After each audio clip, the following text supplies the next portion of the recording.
Olá, então agora vamos ver na prática como que a gente manipula um arquivo, como que a gente abre um arquivo e lê o conteúdo dele e imprime na tela. Bom, antes da gente começar o exemplo, eu estou apresentando aqui um código e vocês podem ver aí que a primeira variável que está sendo declarada aí é uma variável chamada asterisco arc e ela é do tipo file. Então, file é, com letras maiúsculas. Então, isso é um tipo pré-definido na linguagem e tem que ser escrito desse jeito. Então, file com letras maiúsculas. Então, eu vou declarar aí um apontador, então um manipulador, como eu disse na aula anterior, mas ele é um ponteiro para um tipo específico chamado file. Então, eu tenho que declarar uma variável, o nome eu posso dar qualquer nome, mas tem que ser desse tipo aí, file asterisco. Aí, está sendo declarada aí uma variável, que é um vetor de caracteres, e então eu vou usar essa variável, vou criar, na verdade eu vou criar com um tamanho maior, que caiba uma linha do arquivo que a gente vai manipular. E aí depois a operação de abertura com o fopen e na sequência então a operação de verificação se houve sucesso ou não. Então, vamos lá para o CodeBlocks para ver como que isso funciona. Bom, então aqui eu tenho um projeto criado já, a função main com hello world, então eu criei, não acrescentei nada ainda. Bom, mas antes de começar a digitar o código aqui, tem uma coisinha que eu esqueci de falar na parte inicial desta aula. Que a gente pode ler um arquivo linha por linha usando o fgets ou fscanf. Então, um arquivo a gente pode ler uma linha inteira ou pode ler caractere por caractere. Se a gente for ler uma linha inteira, a gente pode ler utilizando as funções ou fgets ou fscanf.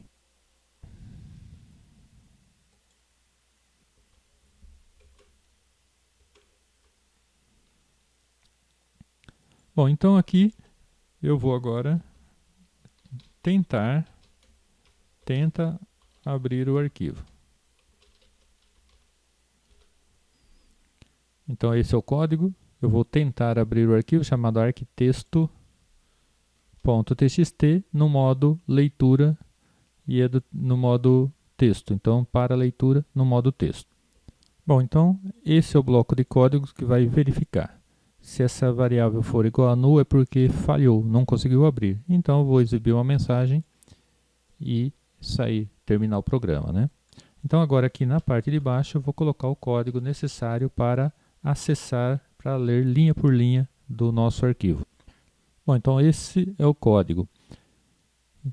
Bom, a gente tem aqui uma função chamada feof. O que eu quero com isso? Eu quero enquanto não, então a exclamação é negação, né? Não, not, enquanto não encontrar o fim do arquivo, representado por esse ponteiro aqui, por esse manipulador, enquanto não encontrar o fim do arquivo, eu quero que ele repita isso daqui.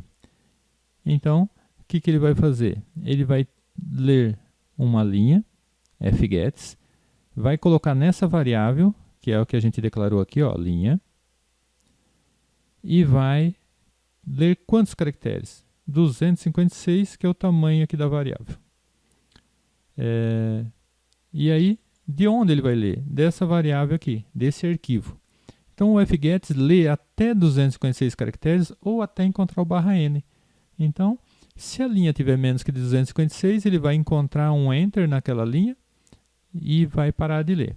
Então o fgets lê uma linha, inclusive o /n, e vai guardar então nessa variável aqui.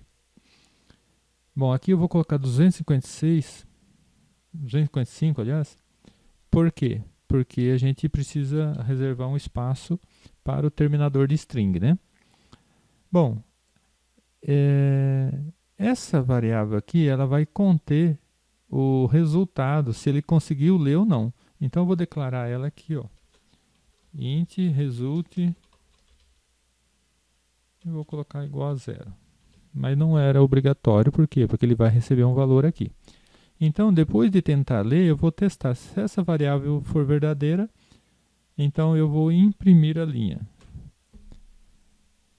Então, ela vai conter o número de caracteres que ele conseguiu ler. Se não conseguir ler nenhum, vai ter 0 ou null, e então isso vai ser falso. Então, se for verdadeiro, é porque é diferente de 0, aí imprime. Então, vamos compilar.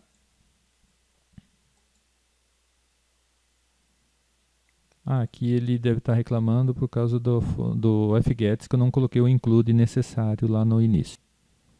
Bom, então aqui a gente está usando o projeto é C++, mas eu estou usando comandos que é da linguagem C. Então, eu vou colocar aqui o include do o stdio.h.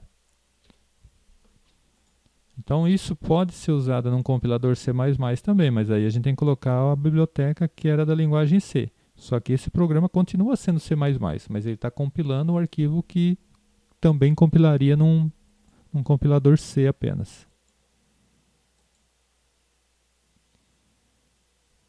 O exit, compilando novamente. O exit aqui eu tinha colocado, tem que colocar o stdlib. Aí aqui agora ele está reclamando porque aqui na verdade eu declarei a variável de forma errada. Essa função fgets vai retornar o endereço da string lida. Então aqui na verdade eu tenho que declarar como um ponteiro para char. Então embora ele coloque aqui, mas ele retorna o endereço também.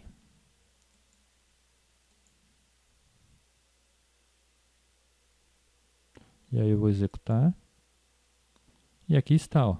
Ele leu o arquivo, leu uma linha, colocou aqui na variável, aí eu dei um printf, ó, e ele imprimiu. E automaticamente ele pulou. Por quê? Porque a hora que ele leu, na string ele leu também o /n. O /n é o enter, né? Aí ele vem, lê uma próxima linha, que é essa daqui, e imprime.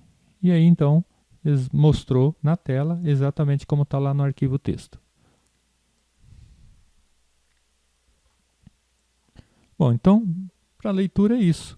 Você declara a variável do arquivo, tenta abrir o arquivo, é bom verificar se houve sucesso ou não. Se for null é porque falhou. Aí você faz o processamento necessário. Então, essa variável, essa expressão aqui é para verificar se não atingiu o fim de arquivo. Enquanto não atingiu, processa, né? Lê uma linha e processa essa linha. E uma coisa que eu deveria ter colocado aqui, eu estava me esquecendo, que é sempre bom a gente fechar o arquivo. O fopen abre o arquivo. Depois que você acabou de utilizá-lo, feche-o. Então eu vou executar novamente. E aí está. Aqui não deu problema, não dá problema, porque a hora que eu passo por aqui eu já termino o programa. Então automaticamente vai fechar o arquivo.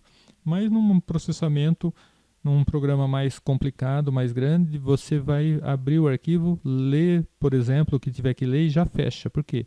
O processamento pode continuar. Então você fica ocupando memória à toa. Bom, é isso aí, pessoal. Então f usando fgets. Então, próximo exemplo, na próxima aula, leitura de arquivo também usando o scanf. Até lá.